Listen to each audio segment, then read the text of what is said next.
लेकिन सर मैं आपसे हाथ जोड़ के प्रार्थना करता हूं कि इस बढ़े हुए ऑक्सीजन के कोटे को दिल्ली तक पहुंचाने में हमारी मदद करें।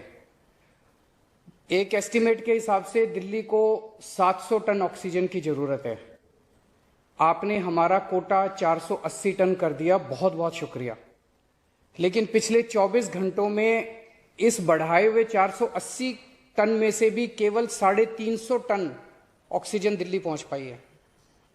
प्रधानमंत्री जी, जब से ऑक्सीजन का संकट शुरू हुआ है मेरे फोन बजते रहते हैं। कभी कोई अस्पताल कहता है कि 3 घंटे की ऑक्सीजन बची है, कभी कोई अस्पताल कहता है कि 2 घंटे की ऑक्सीजन बची है। हम कारण जानने की कोशिश करते हैं तो पता चलता है कि पीछे किसी राज्य ने दिल्ली के लिए ऑक्सीजन लाने वाले ट्रक को रोक रखा है। हमने मदद के लिए केंद्र सरकार में कुछ मंत्रियों को फोन किए। शुरू में उन्होंने खूब सहयोग किया सर, लेकिन अब वो भी बेचारे थक गए हैं। सर, देश के संसाधनों पे तो 130 करोड़ लोगों का अधिकार है ना। अगर दिल्ली में ऑक्सीजन की फैक्ट्री नहीं है तो क्या दिल्ली के 2 करोड़ लोगों को ऑक्सीजन नहीं मिलेगी? जिस राज्य में ऑक्सीजन की फैक्ट्री है, क्या वो दिल्ली की ऑक्सीजन रोक सकते हैं? ऐसे में हम क्या करें? सर, मैं आपका बेहद शुक्रिया अदा करना चाहता हूं कि आज आपने ये मीटिंग बुलाई है, बहुत सही समय पे ये मीटिंग बुलाई है। पर सर, मैं आज ये जानना चाहता हूं कि अगर आज या कल या किसी भी टाइम हमारे दिल्ली के किसी अस्पताल में अगर 1 घंटे की, आधे घंटे की, 2 घंटे की ऑक्सीजन बच जाए और लोगों की मरने की नौबत आ जाए, तो मैं फोन उठा के केंद्र सरकार में किससे बात करूं? सर, मैं ये जानना चाहता हूं कि अगर कोई राज्य दिल्ली के कोटे की ऑक्सीजन का ट्रक रोक ले तो मैं फोन उठा के किससे बात करूं? हालत काफी ज्यादा गंभीर हो चुके हैं सर। हम अपने लोगों को मरने के लिए तो नहीं छोड़ सकते। हमें लोगों को यह विश्वास दिलाना पड़ेगा कि एक एक जिंदगी हमारे सबके लिए कीमती है। हम आपसे फिर से दिल्ली के लोगों की तरफ से हाथ जोड़ के अपील कर रहे हैं कि सर, तुरंत कोई कठोर और सार्थक कदम नहीं उठाया गया तो शायद दिल्ली के अंदर कोई बहुत बड़ी त्रासदी हो सकती है। मैं आपसे मार्गदर्शन चाहता हूं सर। सर, कुछ ही राज्य हैं जहां से मैक्सिमम दिल्ली की ऑक्सीजन आती है और जहां सबसे ज्यादा दिक्कत आ रही है और जहां सबसे ज्यादा हमारे ऑक्सीजन के ट्रक रोके जा रहे हैं। मेरी आपसे विनती है, अगर आप उन राज्यों के मुख्यमंत्री को एक बार बोल दें, फोन कर दें कि हमारे ऑक्सीजन के ट्रक ना रोकें, तो दिल्ली के लोगों को ऑक्सीजन मिल जाएगी। आपका एक फोन ही बहुत है सर उनको। दिल्ली के 2 करोड़ लोगों की तरफ से मैं आज आपसे हाथ जोड़ के विनती कर रहा हूं कि सर, आप हमारी मदद कर सकते हैं। आप कृपया हमारी मदद कीजिए और अस्पताल में लोगों को ताकि ऑक्सीजन मिल जाए।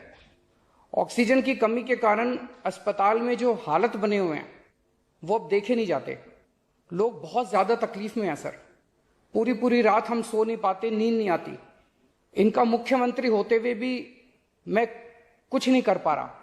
डर लगता है कि ऑक्सीजन की कमी से कहीं कोई बड़ा हादसा ना हो जाए। ईश्वर ना करे अगर ऑक्सीजन ना मिलने से कुछ अनहोनी हो गई तो हम सब कभी अपने आप को माफ नहीं कर पाएंगे। प्रधानमंत्री जी, कोरोना से देश को बचाने के लिए एक नेशनल प्लान बनना चाहिए।